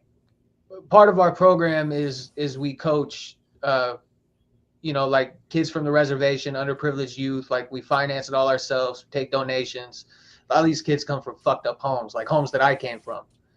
And not only, like, he's right, there is a generation of soft kids out there, but on top of that, there's people from our generation that aren't like putting their foot forward to build kids up when they don't have like any framework to build anything on. Like if you don't have a foundation, it's going to be really hard for you to start from square one. Like if you don't got a square. So building kids up is you got to be empathetic, but like it'll get to a certain point that like you got to like really rationalize with some of these kids and be like, hey, Bubba, I was in the same exact position you were. I was scared. I was hurt. I didn't have nobody to look to. And at some point, you got to realize that if you don't pursue adversity, adversity is going to pursue you. And when he was talking about being uncomfortable, you got to become comfortable with being uncomfortable. And especially as a man or a young boy, that's going to be the majority of your life is being uncomfortable, especially if you want to be somewhat successful and productive. Whether it's in the workforce, whether it's with your health and fitness, whether it's with your family. As a man, the majority of your time shouldn't be peaceful, you know? Like if you're a man that really puts down for his family and his community, your life should be like a Category 5 hurricane most of the time. And then you're going to get like little glimpses of sunshine here and then that you're going to have to really like embrace and like, oh man, this is what I did it for. My job's not to be happy. My job is to make sure that the people who rely on me are happy. And I agree 100% with that, but I also want to bring this aspect into it because from my experience with working as a therapist in mental health and someone who has gone to therapy himself, you got a lot of adults out here who cannot tell kids that they're soft and that they need to face adversity because they don't even know how to do it themselves. And when we look at it in the form of the music industry as a whole, you have to be a very disciplined, you have to be very, strong-minded, strong-willed. You have to be able to have perseverance, and you have to be able to be very, very self-confident. And a lot of the people in our generation as millennials are lacking those skills. So because we are lacking those skills, we're not able to inform the new generation that they're following the same struggles and footsteps that we face. And can't nobody pull the young niggas out because the old niggas are the ones still going through the shit. So in a sense, yeah, nobody really, a lot of people don't want to tell these kids that they soft because they do see themselves in them, but also because they lack the proper guidance on how to get themselves out of that shit. And the last thing you need is a motherfucker that is the blind leading the blind.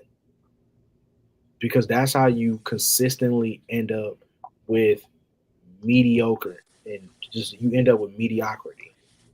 If you got someone that's a music artist who completely makes music about his struggles and drug dealing and XYZ, and it's not good music, he's not going to be that guy to help the younger generation who are rapping about the same things perfect their craft.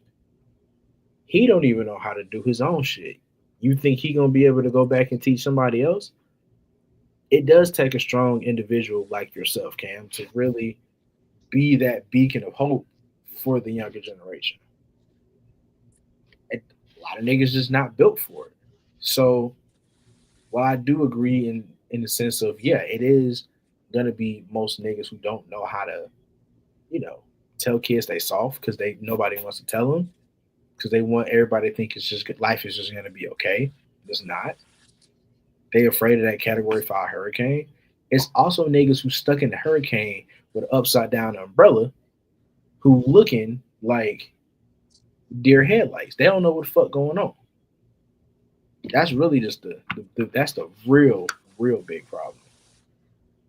Yeah, because like resilience isn't a trait.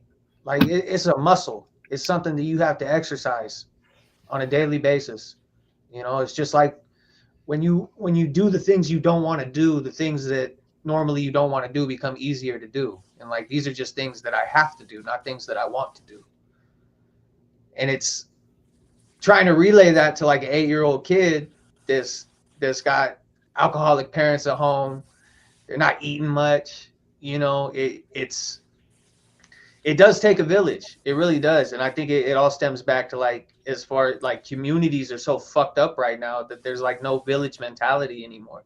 And that's one of the only things that really saved my ass when I was a kid. I was blessed enough to actually grow up in a neighborhood where like everybody other's family looked out for me, and like my family did what they can to look out for everybody else too. And that's just, I don't think that's as existent as it used to be.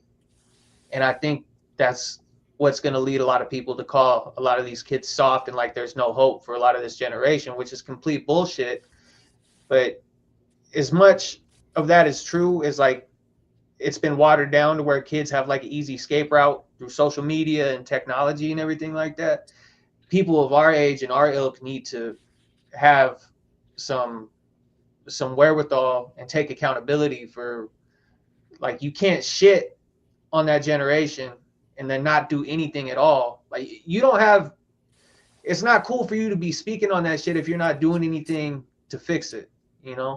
It's like I work with people that their backs all fucked up, their necks fucked up, and I'm asking them like, are you doing anything to like remedy to this shit? Are you stretching? Are you exercising? And they're like, nah. Well, I don't give a fuck if your neck hurts then. You know what I mean? So there's definitely like a teeter-totter that goes in with that, but I don't disagree with what Young Guru was saying, but at the same time is like people that are older need to like really hunker down and try to be the person that they didn't have. I want to piggyback off what you said, Cam, about men's life should be a Category 5 hurricane. I don't think that's the case. I think men's life it shouldn't be an easy walk in the breeze, but I think men should have some time to themselves at peace more often than not, more than normal, because I don't know, I can't speak for everybody else, but I take care of my family more than not, but more than myself. And sometimes I do extra for my girlfriend when she's sick and her daughter. So I take care of multiple houses. But there should be times where, hey, maybe I need to take a step back to myself, because if you don't take care of yourself, you're just going to be a depressed husk, and I've been down that route too. So I think these kids aren't soft. I think these kids are more emotionally intelligent than what our past generations were. Because I will say they do have more verbiage than they for stuff than what we did. But I think them being more emotionally smart will lead them down a better mental path than what our past generations would have. I don't disagree with that, and I am being hyperbolic when I say like Category 5 hurricane. Oh no, yeah. What I'm trying to say is like, you got to earn that piece though. You can't just expect it all the time. You got to earn that shit. You know, and what you were saying about like taking time for yourself. When I got sober, like somebody told me when I was in treatment that really stuck with me is that you got to be selfless. You got to be selfish in order to be selfless, which is 100% true. Like there's times in your life where you're going to have to be selfish to do the things that you need to do to make sure you're right, or else you're going to give everybody else some bullshit half-ass 40-50% version of yourself, and then what good are you then? So I don't disagree with you. I am being hyperbolic when I say that, but my main point is like, if you want comfort, you better earn that shit. And when you do earn it, you're going to appreciate it a whole lot more. Very true. That was a good topic. I'm glad that we ended with a little bit of positivity. You know what I'm saying? So we're getting ready to wrap up, get out of here. We're running a little late. See, when the substitute teacher's here, we break some rules. When D's here, he's like, da, da, da, you know what I mean? So it's all good. So what are y'all listening to? Let's start with J Cloud. Bet. I've been listening to this dude is probably my favorite rapper out right now. His name's La Reezy. He's fire. Dude from New Orleans. He just got like Kendrick cosign, Currency cosign. Like he's like heating up right now, but he's fire. How do you spell it? It's LA space and then Reezy, like Reezy. I feel like I've heard that name before. Oh, you probably have. Yeah, I'm trying to think of who else, but yeah, Kendrick, and Kendrick's the big one. But yeah, he's crazy dope. I've been listening to the new Nick Grant. Nick Grant's fire. I mean, he been nice.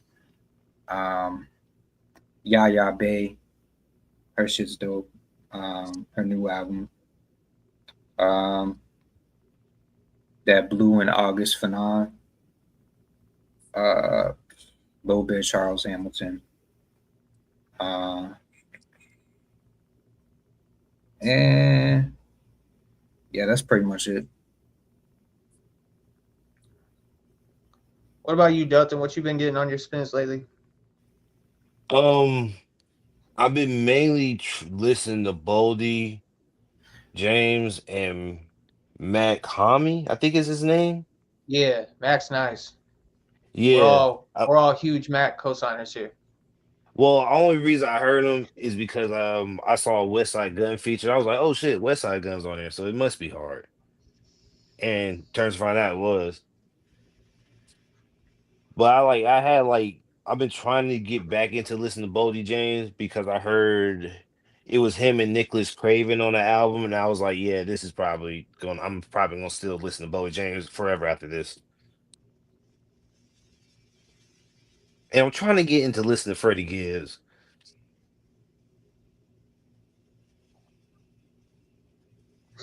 Can you guys hear me?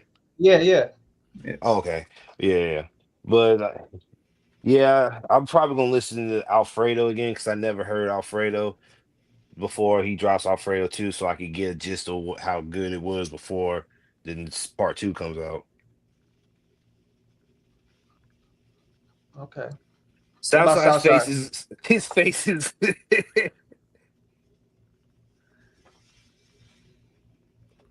well, I didn't like Freddie Gibbs up until like 2 years ago. Shit, I liked him early on. I don't like him anymore. Yeah, I mean, see, that's the page I'm on. I was a big early Gibbs, but I mean, it just started. Aside. Yeah, shenanigans aside. My problem was he was beefing with Jeezy, and I was like, nah. At that time, Jeezy was my favorite artist, and I was like, nah, I can't listen to you, man. Now I was fucking with some of them joints, but it's just like he's just been rapping since 2010. I kind of don't really want to hear it anymore. But he's any new shit outside.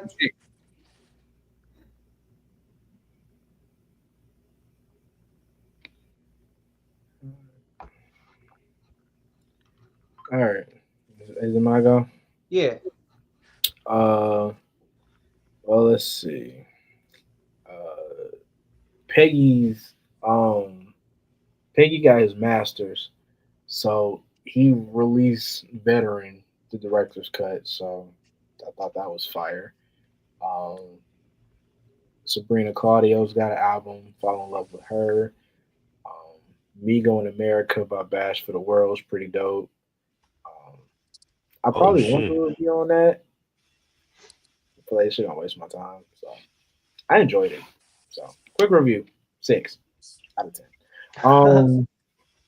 I Ain't Want Nothing by Kip Stone. I heard a song by him. I thought it was pretty cool. Samara Sin, Samara Sin's EP is out. Some Laura Skull. Stray Kids, got to throw a little K-pop in there. Bruiser Wolf dropped something. Probably check that out. A lot of country I've been listening to. So definitely it's one album called American Romance. Check that out. It's pretty, probably listen to that. Dave East dropped something. I have no idea why, but he did. I'm gonna listen to it. I don't want to, but I will.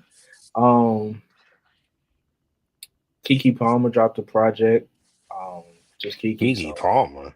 Yeah, so check that out. Oh, Kenya Dixon, Terrence Martin, Come As You Are. I've already listened. I got a review typed up for that. Kenya Dixon brings back that old school 90s R&B that we listen to as you drive at like 11:30 at night. You throw on Kiss 104.1. That's the type of R&B he makes. It's actually really good music. And yeah, I think that's it. Oh, and I'm still, every once in a while I throw on some Chicken P, man.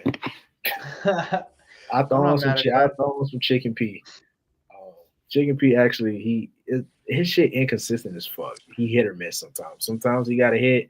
Sometimes you're like, what the fuck is this bullshit? Oh, you said Chicken P? Chicken P, man. Bro, the artist you listen to is crazy. I would never thought you listened to Chicken P, even on he's random he's listen. all over the place. I listen to everything. Again, I have an entire list of 1,548 albums. If anybody think I'm full of shit, I keep track of everything.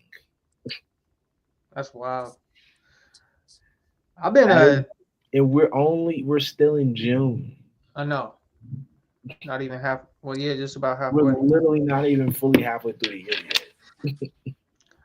I've been listening to a lot of Craven lately, and a lot of Homeboy Sandman and Norman Sand. A lot of Norman Sand lately. Grip out of Atlanta. Grip's nice. Still spinning that Aesop Rock till I got that bitch memorized. Yeah.